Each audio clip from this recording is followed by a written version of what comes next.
नमस्कार प्यारे बच्चों। आज हम 8वां पाठ पढ़ेंगे और 8वें पाठ में दूसरा भाग है वो हम पढ़ने वाले हैं। 8वें पाठ का नाम है समकालीन कविता और समकालीन कविता यानी आज की कविता। आज की कविता की हम बात कर रहे हैं और आज की कविता में है वो हम किसे पढ़ रहे हैं? नरेश सक्सेना को। नरेश सक्सेना को है वो पढ़ रहे हैं। तो नरेश सक्सेना की कविता है जिसका नाम है नक्शे। नक्शे कविता को है वो हम पढ़ने वाले हैं। देखो, बहुत ही सिंपल सरल भाषा में जो आज की कविताएं हैं उसमें है वो कठिन शब्दों का प्रयोग है, बहुत ही कम देखने को आपको मिलता है। देखो किस तरीके से। नक्शे में जंगल है, पेड़ नहीं। नक्शे में जंगल है, पेड़ नहीं। नक्शे में नदियां हैं, पानी नहीं। नक्शे में पहाड़ है, पत्थर नहीं। यानी ये सब किस में? नक्शे में ही बच गए हैं। यानी जो हमारे प्रकृति में जो परिवर्तन हो रहा है, हम जो इस प्रकृति का दोहन कर रहे हैं, उसकी ओर है वो नरेश सक्सेना ने है वो संकेत किया है। तो ध्यान से फिर देखिएगा। नक्शे में जंगल है, पेड़ नहीं। नक्शे में नदियां है, पानी नहीं। नक्शे में पहाड़ है, पत्थर नहीं। नक्शे में देश है, लोग नहीं। समझ ही गए होंगे आप कि हम सब एक नक्शे में रहते हैं। यानी आप समझ ही गए होंगे कि हम सब किस में रहते हैं? एक नक्शे में है वो रहते हैं। हमारी पैंटों और चप्पलों से लेकर वल्दियत, वल्दियत यानी पिता का नाम, वल्दियत और चोटों के निशान, नब्ज यानी नाड़ी, रक्तचाप यानी रक्त का दबाव और तापमान, स्वप्न और स्मृतियां यानी स्वप्न और स्मृतियों सहित नप चुके हैं। यानी सब नप चुके हैं और नक्शे तैयार हैं और उनके भी सब के क्या है? नक्शे तैयार हो चुके हैं। नक्शों में नदियां अब भी कितनी साफ है, यानी नक्शों के अंदर जो नदियां हैं वो अब भी कितनी साफ है और चमकदार, कहती हुई हमें तो अब यही अच्छा लगता है। हमें तो अब यही अच्छा लगता है।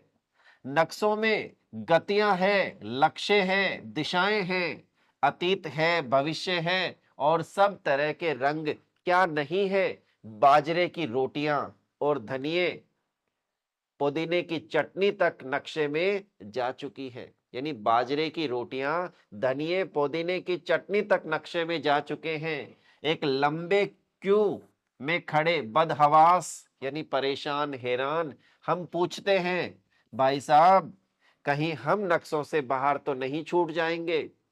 कि भाई साहब कहीं हम नक्शों से बाहर तो नहीं छूट जाएंगे? प्रसंग देखिएगा।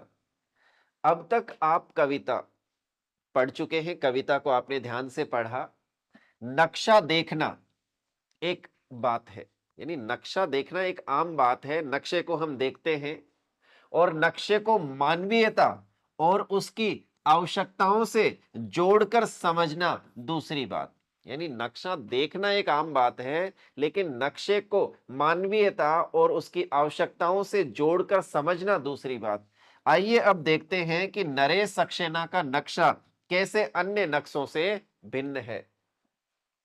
मानचित्र में रचनाकार रेखाओं के सहारे मानचित्र बनाता है, जबकि कवि शब्दों के सहारे ही कविता में नक्शा गढ़ता है। शब्द ही कवि के कूची, रंग और रेखाएं हैं। नरेश सक्सेना मूल रूप से बोलचाल की भाषा के कवि है। ये जो नरेश सक्सेना है मूल रूप से आम बोलचाल की, जो आम लोग जिसमें बातचीत करते हैं उस बोलचाल के कवि है वो माने जाते हैं। इसलिए उनकी कविताओं में अधिकतर शब्द भी आम बोलचाल के ही है। यानी उनकी कविताओं में अधिकतर जो शब्द है वो आम बोलचाल के ही शब्द आपको देखने को मिलेंगे। अब इसकी व्याख्या है वो हम करते हैं। नरेश सक्सेना के लिखने और अधिक पढ़े जाने वाले कवि हैं। यानी नरेश सक्सेना जो है वो अधिक लिखे और पढ़े जाने वाले कवि है वो है। अब तक उनके दो संग्रह, समुद्र पर हो रही है बारिश, दो संग्रह जिनमें पहला है समुद्र पर हो रही है बारिश एवं सुनो चारुशिला, सुनो चारुशिला प्रकाशित हो चुके हैं। नक्शे उनके प्रथम संग्रह की आखिरी कविता है। समुद्र पर हो रही है बारिश ये जो काव्य संग्रह है उनकी अंतिम जो उनका जो संग्रह है, उनका जो आखिरी कविता है वो है नक्शे। अब तक आप इस कविता को पढ़कर, जानकर और अलग अलग प्रश्नों का जवाब देकर समझ चुके हैं कि कविता में नक्शे की अवधारणा को भिन्न दृष्टिकोण से देखा गया है। इस दृष्टिकोण के मूल में मानवीयता, बाजारीकरण का असर एवं पर्यावरण की चिंता है। यानी कवि के मन में मानवीयता, बाजारीकरण और पर्यावरण की क्या है? चिंता है। मूल रूप से विज्ञान एवं इंजीनियरिंग के अध्येता होने के कारण नरेश सक्सेना का वैज्ञानिक दृष्टिकोण भी इस भिन्नता का कारण है। यानी उनका जो वैज्ञानिक दृष्टिकोण है वो भी इस भिन्नता का क्या है? एक कारण है। दरअसल नरेश सक्सेना का बचपन प्रकृति की उन्मुक्त छांव में बीता था। उन्होंने प्रकृति का स्वच्छ, निर्मल एवं प्रसन्न रूप देखा, भोगा था। इसीलिए किसी परिजन की तरह कविताओं में नरेश सक्सेना प्रकृति और पर्यावरण की दुरावस्था के प्रति, यानी जो दुर्वस्था है उसके प्रति चिंता अभिव्यक्त करते हैं। वस्तु और पदार्थ भी कवि के लिए मानव की तरह ही सजीव है। नक्शे कविता में कवि की इन भावनाओं को देखा परखा जा सकता है। समझ की सुविधा के लिए नक्शे कविता को दो हिस्सों में विभाजित किया जा सकता है। प्रथम हिस्से में नक्शे में क्या है और क्या नहीं है का उल्लेख किया गया है। यानी जो प्रथम हिस्सा है उसमें इस नक्शे में क्या है और क्या नहीं है का उल्लेख किया गया है। मध्य की 3 पंक्तियों में एक सामान्य व्यक्ति की जिज्ञासा और बदहवासी अभिव्यक्त की गई है। और कहीं हम नक्शों से बाहर तो नहीं छूट जाएंगे। और फिर है कविता का अंतिम और सबसे महत्वपूर्ण हिस्सा। आइए अब हम प्रथम हिस्से के अर्थ ग्रहण की प्रक्रिया में शामिल होते हैं। आप अलग अलग तरह के नक्शों का मुआयना कर चुके हैं। आप अलग अलग नक्शों का मुआयना कर चुके हैं। आपने भारत और उसके सीमावर्ती देशों का नक्शा देखा।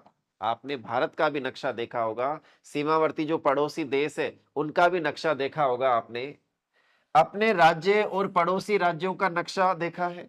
आपने अपने राज्य का नक्शा देखा होगा, पड़ोसी राज्यों के नक्शे को भी आपने देखा होगा, अपनी जमीन का नक्शा देखा होगा, या आप अपने मकान का नक्शा भी आपने है वो देखा होगा। आजकल तो मकान से लेकर दुकान तक, विद्यालय से लेकर अस्पताल तक, हकीकत से लेकर ख्वाब तक हर चीज का नक्शा आपके समक्ष विज्ञापन दे देकर प्रस्तुत किया जाता है। यानी हर चीज का नक्शा आज है वो मौजूद है। इसलिए कवि किसी एक नक्शा के बारे में बात करने की बजाय नक्शे यानी बहुवचन रूप की बात करता है।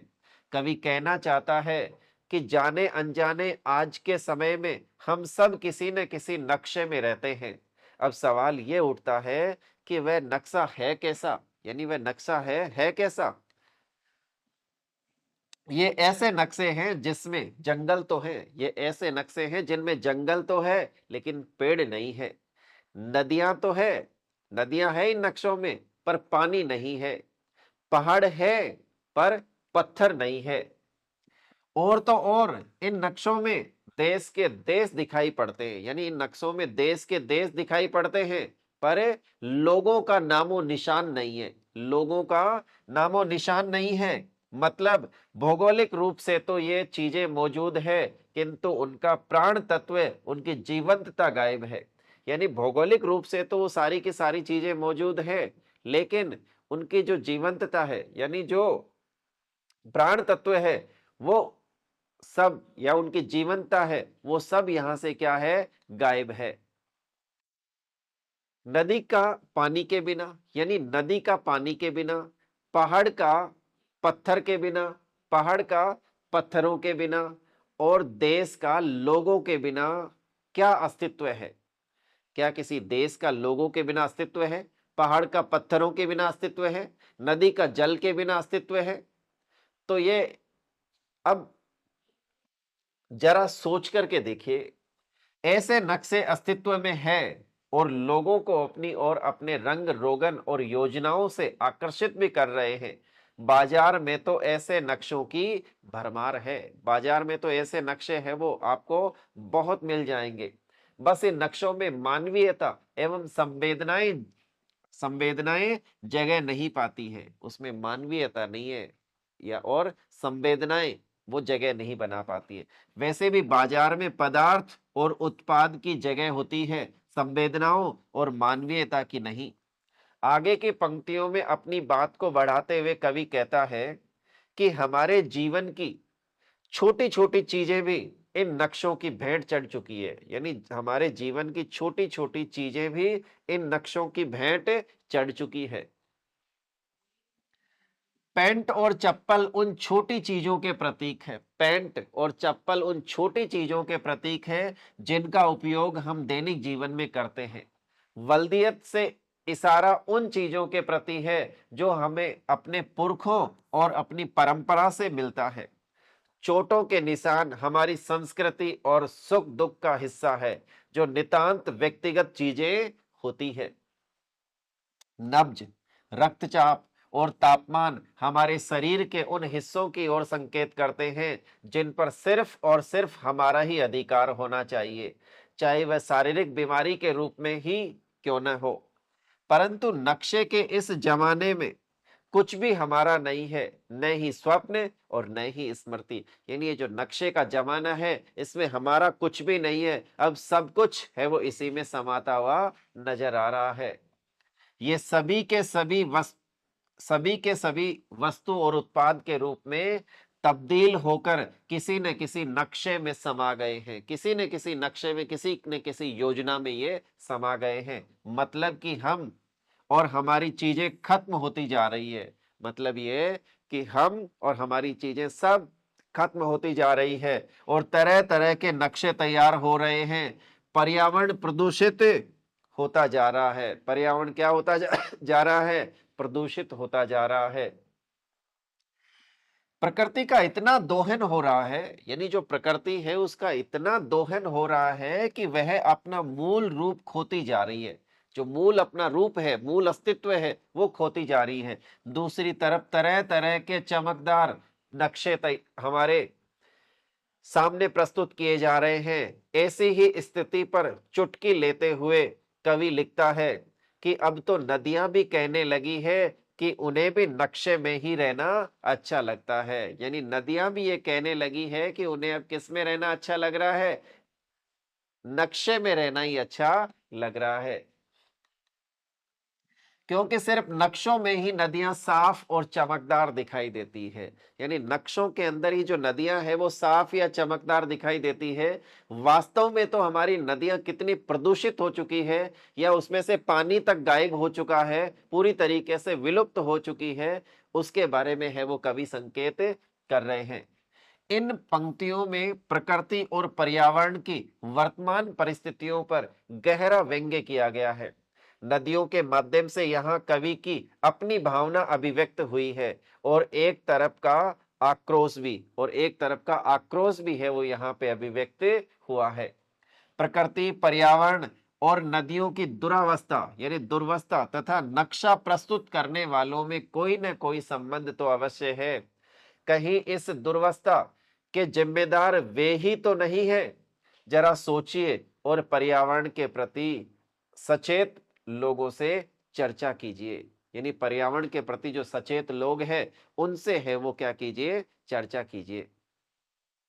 आगे नक्शे की शक्ति का उल्लेख करते हुए कवि लिखता है कि इन नक्शों में कोई कमी नहीं है, इन नक्शों में कोई कमी नहीं है। जो जो चीजें हमारे जीवन से गायब हो चुकी है वे भी यहाँ मौजूद है। यानी जो जो चीजें हमारे वास्तविक जीवन से गायब हो चुकी है वो चीजें भी इन नक्शों में क्या है, मौजूद है, वे भी यहाँ मौजूद है। अतीत और भविष्य के तमाम रंग यहाँ मौजूद है, यानी अतीत के और भविष्य के तमाम रंग इन नक्शों में क्या है, मौजूद है। हमारी परंपरा से लेकर अगले कई वर्षों की योजनाएं, लक्ष्य, भविष्य की दशा दिशा सब कुछ यहाँ उत्पाद रूप में मौजूद है। ऐसी गति और कहाँ दिखेगी जहां एक नजर में आप सैकड़ों वर्ष आगे और पीछे देख सकते हैं। यहां तक कि बाजरे की रोटियां और धनिए पुदीने की चटनी यानी कि हमारा स्वाद तक उत्पाद बनकर नक्शे में समा चुका है। यानी वो भी स्वाद बनकर के किस में समा चुका है? नक्शे में समा चुका है। यूं भी आजकल गूगल के नक्शे में आपको जगह से लेकर स्वाद तक की सूचना देने वाले सभी ऐप मौजूद है और हमारी छोटी से छोटी सूचनाएं उनके ऐप में दर्ज है। हमारी छोटी से छोटी सूचनाएं है वो उनके जो ऐप है उनमें दर्ज है। हमारी आदतें, हमारी पसंद, हमारी जगहें क्या नहीं है उनके पास, यानी सब कुछ तो आज है वो सुबह उठने से लेकर के सोने तक। यानी हम क्या सोचते हैं, हम क्या बात करते हैं, हम यानी हमारी हर छोटी से छोटी सूचना है वो उनके ऐप में है वो क्या है? मौजूद है। नक्शे में क्या है और क्या नहीं है, पर इतनी बात कर लेने के बाद एक सामान्य और इस नई व्यवस्था के दुष्प्रभाव से अनजान व्यक्ति के प्रश्न से कविता अपनी भावभंगिमा बदलती है। अपनी है वो पूरी तरीके से भावभंगिमा को है वो बदलती है। इस व्यवस्था में नक्शे ने ऐसा आकर्षण और आवश्यकता पैदा कर दी है कि हर किसी को नक्शे में शामिल रहना ही श्रेष्ठकर लगता है। हर किसी को नक्शे में शामिल रहना ही क्या लगता है? श्रेष्ठकर लगता है। क्या आप बता सकते हैं कि यहाँ हम पूछते हैं मैं हम कौन है? हम इस व्यवस्था के शिकार वे तमाम लोग हैं जो किसी भी कीमत पर नक्शे में शामिल हो जाना चाहते हैं, जिन्हें वर्तमान और खुद पर भरोसा नहीं है और भविष्य की चिंता से भयभीत है। यानी भविष्य की चिंता से क्या है? भयभीत है। नक्शे से बाहर छूटने की आशंका उनके इसी भय को अभिव्यक्त करती है कि कहीं हम नक्शे से छूट नहीं जाएं, हम उससे बाहर न रह जाएं। तो इसकी चिंता ही इसका मूल कारण है। आगे की कविता देखते हैं। नक्शों में सबसे खतरनाक चीज होती है उनका पैमाना। यानी नक्शों में सबसे खतरनाक कोई अगर चीज है तो वो क्या है? वो है पैमाना, उनका पैमाना। पैमाना किसे कहते हैं? मापने का जो आधार होता है, एक निश्चित माप होता है, उस मापने का आधार जो होता है उसी को पैमाना कहते हैं। पैमाना घटाते ही बौने हो जाते हैं पहाड़। अगर पैमाने को घटा दिया तो पैमाना घटाते ही पहाड़ क्या हो जाएंगे? बौने हो जाएंगे। समुद्र पोखर हो जाएंगे, यानी तालाब बन जाएंगे। समुद्र के समुद्र क्या हो जाएंगे? पोखर हो जाएंगे। शहरों को छोड़िए, छोटे मोटे देश तक गायब हो जाएंगे। अरे शहरों को तो छोड़िए, छोटे मोटे देश तक क्या हो जाएंगे? गायब। कैसे? अगर पैमाने को घटा दिया जाए। इसमें कसूरवार नक्शे नहीं है, इसमें कसूरवार यानी गलती करने वाला नक्शा नहीं है। आंखें ठहराई जाती है, तफरीह की जगह नहीं है ये। तफरीह यानी मन बहलाव की जो या इधर उधर घूमने फिरने की जो जगह नहीं है। नक्शों से फौरन यानी तत्काल बाहर निकल आइए। मुझे लगता है एक दिन, मुझे लगता है एक दिन सारे नक्शों को मोड़कर जेब में रख लेगा कोई मस्खरा और चलता बनेगा। मस्खरा यानी विदूषक, यानी जो मजाक करने वाला है वो कभी इन सारे के नारे सारे नक्शों को अपनी जेब में रखेगा और चलता बनेगा। प्रसंग। इसके बाद प्रारंभ होता है कविता का सबसे महत्वपूर्ण और अंतिम हिस्सा। इन पंक्तियों में कवि नक्शे की असलियत और उद्देश्य को उद्घाटित करता है। यानी वास्तव में उस नक्शे का उद्देश्य या असलियत क्या है, इसको है वो कवि इसमें उद्घाटित करता है। व्याख्या में देखिए, अभी तक कवि नक्शे के स्वरूप और उसकी वर्तमान स्थिति पर तटस्थ भाव से टिप्पणी कर रहा था। अभी तक क्या कर रहा था? नक्शे का जो स्वरूप है उसकी वर्तमान स्थिति पर तटस्थ भाव से क्या कर रहा था? टिप्पणी कर रहा था। परंतु आगे की पंक्तियों में कवि की धारणाएं और विचार अभिव्यक्त हुए हैं। यानी कवि की जो धारणाएं है, कवि का जो विचार है वो आगे की पंक्तियों में क्या हुआ है? अभिव्यक्त हुआ है। आपको ध्यान देना होगा कि कविता में प्रवेश करने से पूर्व आपने नक्शे और पैमाने के बारे में जानकारी प्राप्त की थी। नक्शे के उस विज्ञान को ध्यान में रखते हुए अब आगे की पंक्तियां पढ़िए और अर्थ का अनुमान लगाइए। सोचिए कि पैमाने को सबसे खतरनाक क्यों बताया गया है। आप सोच विचार कीजिए कि पैमाना जो होता है नक्शे का, उसको सबसे खतरनाक क्यों बताया गया है। अब तक आप जान चुके हैं कि तय किए गए पैमाने के अनुसार ही नक्शे में किसी जगह की लंबाई, चौड़ाई और क्षेत्रफल तय होते हैं। यानी उसकी लंबाई, चौड़ाई और क्षेत्रफल तय होते हैं। इसीलिए कवि कहता है कि पैमाना घटाते ही पहाड़, शहर, समुद्र तो छोड़िए, देश तक नक्शे से गायब हो जाते हैं। यानी देश के देश नक्शे से क्या हो जाते हैं, गायब हो जाते हैं। यानी नक्शे में कौन रहेगा और कौन नहीं, ये पैमाने से ही तय होता है। यानी नक्शे में कौन तो रहेगा और कौन नहीं रहेगा, ये किससे तय होता है, ये पैमाने से तय होता है। अब मान लीजिएगा उदाहरण के तौर पे कि अगर पैमाने में 100 किलोमीटर को एक इकाई मान लिया जाए, 100 किलोमीटर को एक इकाई मान लिया गया, तो नक्शे में 100 किलोमीटर से छोटी जगहें नहीं के बराबर दिखाई पड़ेंगी।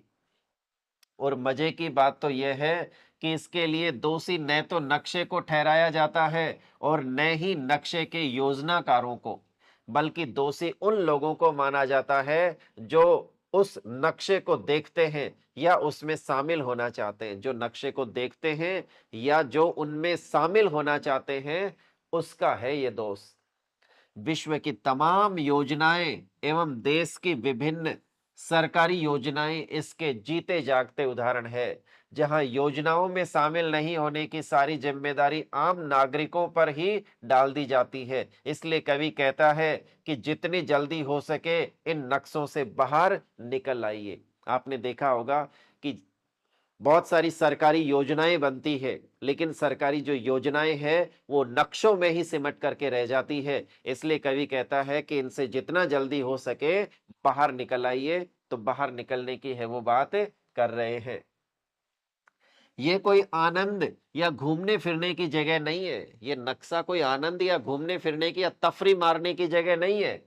पता नहीं इन नक्शों की योजनाएं किस उद्देश्य से बनाई गई है। अरे आपको पता ही नहीं है कि इन नक्शों की जो योजनाएं हैं वो पता नहीं किस उद्देश्य से बनाई गई हो। कवि आशंका व्यक्त करता है कि न जाने इन नक्शों के पीछे कौन कौन से षड्यंत्र हो, या फिर कोई सोची समझी रणनीति से हमें मूर्ख ही बना रही हो। यानी हमें कोई मूर्ख बना रहा हो। कवि को लगता है कि एक दिन कोई परिहास करने वाला व्यक्ति सारे नक्शों को लेकर चलता बनेगा। यानी मजाक करने वाला कोई व्यक्ति है, सारे के सारे जो नक्शे हैं उनको लेकर के अपनी जेब में रख करके चलता बनेगा और हम ठगे ठगे देखते रह जाएंगे। यानी ठगे से सिर्फ देखते ही रह जाएंगे। नक्शे की राजनीति, यानी नक्शे की राजनीति करने वाले व्यक्ति हमारे वश में नहीं है, किंतु हम तो अपने आप को इन योजनाओं और नक्शों से बाहर कर सकते हैं।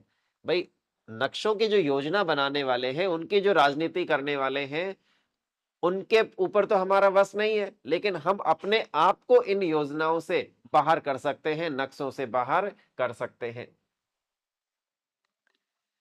इसलिए कवि कविता के अंत में तमाम लोगों से अपील करता है कि नक्शों से फौरन बाहर निकल आइए। प्रकृति और मानवीयता के हित में यही है कि मनुष्य नक्शे में शामिल होने की इस अंधी दौड़ से बाहर निकल आए। इससे है वो ये जो अंधी दौड़ है नक्शे में शामिल होने की, इससे है वो बाहर निकल आए। अब इसका सेल्फ सौंदर्य देखेंगे इस कविता का, और उसके बाद में है वो आगे की बात करते हैं। देखो शिल्प सौंदर्य, इसमें सबसे पहली बात है नक्शे। नक्शे आधुनिक काल में लिखी जा रही छंद मुक्त कविताओं का एक उदाहरण है। नक्शे आधुनिक काल में लिखी गई छंद मुक्त कविता है, जो छंदों से बंधी हुई नहीं है, छंद मुक्त है। नक्शे कविता में न तो छंद है और न ही तुकबंदी। इसमें न तो कोई छंद है और न ही आपको इसमें कोई तुकबंदी मिलेगी। ये इसका कला पक्ष है, कला पक्ष की हम बात कर रहे हैं। तो फिर सवाल उठता है कि ये कविता कैसे है, गद्य से किस प्रकार भिन्न है। आधुनिक कविताएं छंद विहीन होते हुए भी आंतरिक लय के कारण कविता होती है। नक्शे कविता की आंतरिक लय के कारण ही कविता है। यह लय बनती है कविता में मौजूद भावार्थ एवं शब्दों के उपयुक्त स्थान पर प्रयोग से। उदाहरण के लिए कविता की दो पंक्तियां लीजिए। पैमाना घटाते ही, पैमाना घटाते ही बौने हो जाते हैं पहाड़। इसे गद्य रूप में, अगर गद्य रूप में कुछ यूं लिखा जा सकता है, अगर इसको गद्य रूप में लिखा जाता है तो कैसे लिखा जाएगा? पहाड़ पैमाना घटाते ही बौने हो जाते हैं। पहाड़ पैमाने घटाते ही बौने हो जाते हैं, ये तो इसका गद्य रूप है। और इसका पद्य जो रूप है, कविता का जो रूप है, उनमें इन शब्दों को एक व्यवस्थित स्थान देना ताकि उसमें लयात्मकता आ जाए, तो इसी से है वो कविता बनती है। अब देखो, इन गद्य पंक्तियों में कोई लय नहीं है। किसमें? कि पहाड़ पैमाना घटाते ही बौने हो जाते। एक साधारण गद्य का क्या है? एक वाक्य है। जबकि यहां व्याकरण के नियमों के अनुसार क्रम का पालन किया गया है। इसके विपरीत कविता की पंक्तियों में शब्दों के उचित प्रयोग के कारण एक आंतरिक लय है, जिसे आप भाव के अनुसार पढ़ते हुए भी महसूस कर सकते हैं। इसलिए आधुनिक काल की कविताओं में उतार चढ़ाव रखना होता है, क्योंकि यहां रुकने और आगे बढ़ने के लिए छंद की तरह लय यानी तय नियम नहीं होते हैं। आगे बढ़ने के लिए इसके लिए कोई भी तय किए गए नियम नहीं होते हैं। दूसरा, कविता पढ़ते हुए आपने ध्यान दिया होगा कि पूरी कविता में विराम चिन्हों का कहीं पे प्रयोग नहीं है। विराम चिन्हों का बहुत कम प्रयोग है। तो विराम चिन्हों का उपयोग नहीं के बराबर किया गया है। पहला विराम चिन्ह भाई साहब के पश्चात संवाद को स्पष्ट करने के लिए आया है, तो दूसरा कविता के अंत में। यह सिर्फ नक्शे कविता की ही बात नहीं है। छंद मुक्त आधुनिक कविताओं में गद्य के विपरीत विराम चिन्हों का उपयोग अल्प ही मिलता है, बहुत ही कम मिलता है। यानी विराम चिन्हों का प्रयोग है वो नई कविता में ज्यादा नहीं मिलता है। यानी जो आधुनिक कविताएं हैं, जो समकालीन वर्तमान जो कविताएं हैं, उनमें विराम चिन्हों का प्रयोग है वो बहुत ही कम मिलता है। ऐसे में कविता वाचन के दौरान कहाँ रुकना है, कहाँ आगे बढ़ना है, या कि कहाँ सुर को ऊपर की ओर ले जाना है और कहाँ डाउन करना है, कहाँ नीचे की ओर ले जाना है, ये है वो समझना काफी मुश्किल हो जाता है, तय करना मुश्किल हो जाता है। इसलिए कविता के भाव को ध्यान में रखकर ही ऐसी कविताओं का उपयुक्त आरोह अवरोह के साथ पाठ किया जा सकता है। आधुनिक कविता और गद्य की भिन्नता को आप इन बिंदुओं को ध्यान में रखते हुए समझ सकते हैं। कैसे? आपने ये भी ध्यान दिया होगा कि गद्य की तरह आधुनिक कविताएं निरंतरता में नहीं लिखी जाती। छोटे छोटे वाक्य, भाव और लय को ध्यान में रखते हुए एक खास क्रम में एक दूसरे के नीचे रखे जाते हैं।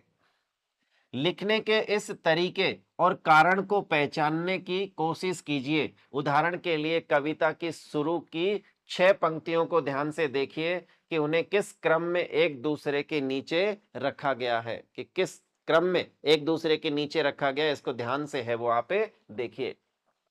यह भी समझने की कोशिश कीजिए कि गद्य लेखन से यह किस प्रकार भिन्न है। यानी ये जो गद्य लेखन से किस प्रकार भिन्न है, दोनों में क्या है वो भिन्नता है, क्या अंतर है, इसको भी है वो ध्यान से देखिए।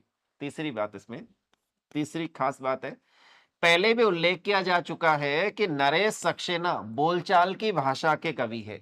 नरेश सक्सेना किसके कवि है? बोलचाल की भाषा के कवि है। इसलिए वे खुद भी मानते हैं कि उनकी कविताओं को आम तौर पर व्याख्या की जरूरत नहीं होती है। आम तौर पर उनकी कविताओं को व्याख्या की जरूरत होती ही नहीं है, क्योंकि वो कविताएं आम बोलचाल के शब्दों के साथ में है वो पिरोई गई होती है। उनकी भाषा सरल, सहज एवं बोलचाल के करीब है। उर्दू के शब्द भी जगह जगह मिल जाते हैं, जैसे नक्शा, पैमाना, तफरीह, मस्खरा आदि। इसके अलावा उनकी कविताओं में वैज्ञानिक शब्दावलियों का भी उपयोग दिखाई पड़ता है। आधुनिक कविता में अभिव्यक्ति के महत्वपूर्ण तौर तरीकों में से एक है प्रतीक। क्या है? प्रतीक। यानी आधुनिक जो कविताएं हैं उसमें अभिव्यक्त करने का जो तरीका, महत्वपूर्ण तरीका, वो क्या है? प्रतीक। प्रतीकों के माध्यम से अपनी बात कहने का एक कविता का एक ढंग होता है। तो ये आधुनिक कविता की पहचान है। इस कविता में भी प्रतीकों का सार्थक उपयोग किया गया है। यहाँ नक्शा और पैमाना अपने मूल अर्थ के अलावा अन्य अर्थों की ओर भी संकेत, यानी जो नक्शा है, पैमाना अपने मूल अर्थ के अलावा अन्य अर्थों की ओर भी संकेत कर रहा है। नक्शा यहाँ पे किसका प्रतीक है, ये यहाँ पे है वो बात की गई है। कविता में आए प्रतीकों और उनसे जुड़े भावों का उल्लेख पूर्व में किया जा चुका है। इन प्रतीकों को ध्यान में रखते हुए पुनः कविता के भाव का विस्तार कीजिए। इन प्रतीकों को ध्यान में रखते हुए पुनः इस कविता के भावों का है वो विस्तार आप है वो कर सकते हैं कि नक्शा है वो किसका प्रतीक है और ये जो पैमाना है वो किसका प्रतीक है। तो ये प्रतीकों को ध्यान में रख करके फिर से है वो एक बार आप इसके भाव स्पष्ट कर सकते हैं। पांचवा देखिए, कविता में एक खास तरह की नाटकीयता भी है। ये जो कविता है इसमें एक खास तरह की नाटकीयता आपको देखने को मिलती है। प्रारंभ में शांति, सहजता और गंभीरता, फिर एक बदहवासी एवं अंत में एक भय और सावधान सलाह नाटकीयता को उतारते हैं। यानी नाटकीयता को उभारते हैं क्या, अंत में है वो ऐसे कि सावधान किया जाता है, सलाह भी दी जाती है कि हमें नक्शे से बाहर रहना चाहिए, यानी उन योजनाओं का है वो शिकार हमें नहीं होना है। नाटकीय बनाने के लिए जगह जगह नाटक की ही तरह संवाद का भी उपयोग किया गया है। जैसे भाई साहब, कहीं हम नक्शों से बाहर तो नहीं छूट जाएंगे, या फिर हमें तो अब यही अच्छा लगता है। यानी नदियां जैसे ही कहती है कि हमें तो अब यही अच्छा लगता है, तो इसमें है वो एक नाटकीयता का भाव लिए हुए रहते हैं। यानी इन जो पंक्तियां आपको दिख रही है इनमें है वो कहीं ना कहीं संवाद का भी उपयोग किया गया है। यानी नाटकीयता के साथ में संवाद, जैसे भाई साहब कहा गया है या नदी अपने आप को संबोधित अपने लिए है वो कहती है कि हमें तो अब यही अच्छा लगता है। और अगले अगर बात करें हम 6 नंबर की, तो पदार्थों एवं प्रकृति का भी जीवंत चित्रण किया गया है। पदार्थों एवं प्रकृति का भी इसमें जीवन चित्रण है वो आपको देखने को मिल जाएगा। इसीलिए नदियां मनुष्य की तरह बोल पड़ती है, और इसीलिए नदियां जो है वो मनुष्य की तरह क्या पड़ती है, बोल पड़ती है। तो एक तरीके से इसमें मानवीकरण है वो किया गया है, यानी मानवीकरण अलंकार का भी इसमें है वो प्रयोग हुआ है। तो उम्मीद करता हूं ये कविता है वो आपको समझ में आई होगी। धन्यवाद प्यारे बच्चों, नमस्कार।